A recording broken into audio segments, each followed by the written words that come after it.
آج لوگ کہتے ہیں شیخ القرآن تو ہمارے تھے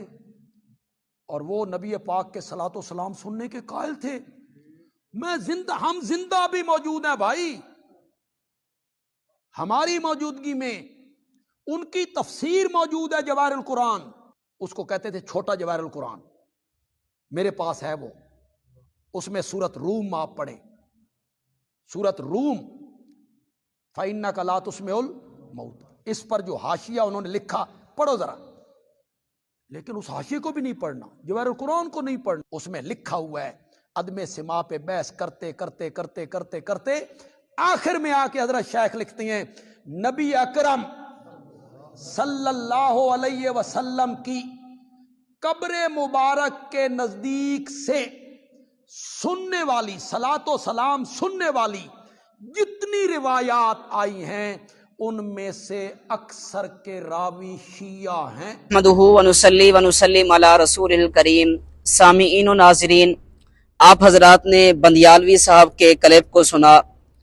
میں اس حوالے سے 2-3 باتیں بڑے اختصار کے ساتھ آپ حضرات کے سامنے عرض کر دیتا ہوں۔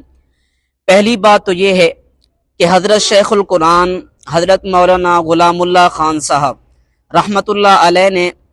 قاری محمد طیب صاحب رحمۃ اللہ علیہ کے آنے پر جو تحریر لکھی تھی،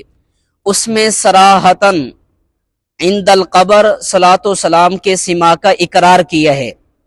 صلاۃ و سلام کے سما کا اقرار موجود ہے، اور اسی تحریر میں حضرت کے خود اپنے دستخط بھی موجود ہیں۔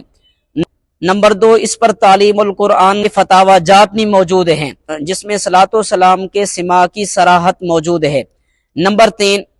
مولانا عبد المعبود صاحب جو انہوں نے سوانح شیخ القرآن لکھی ہے، اس کے اندر انہوں نے یہ بات بھی لکھی ہے کہ حضرت شیخ القرآن رحمۃ اللہ علیہ نے ایک مناظرہ میں من صلی علیہ عند قبری سمیتہ سے استدلال کیا تھا، اس حدیث مبارک کو انہوں نے پیش کیا تھا۔ رہی بات جواہر القرآن کی، اس حوالے سے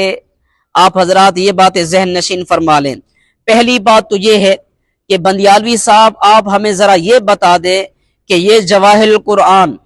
حضرت شیخ القرآن نے خود لکھی تھی یا کسی نے لکھ کر حضرت کی طرف منسوب کر دی ہے؟ اور یہ تحریریں قاری طیب صاحب والی، یہ تحریر تو حضرت کی خود ہے، اور اسی تحریر میں حضرت کے خود اپنے سائن اور دستخط بھی موجود ہیں۔ دوسری بات یہ ہے کہ بندیالوی صاحب کہہ رہے ہیں کہ حضرت شیخ القرآن فرماتے ہیں کہ سما عند القبر کی جتنی بھی روایات ہیں ان میں سے اکثر کے راوی شیعہ ہیں۔ اس کا معنی یہ ہے کہ کچھ روایات ایسی بھی ہیں جو قابل قبول ہیں، کچھ روایات ایسی بھی ہیں جو قابل اعتماد ہیں، اور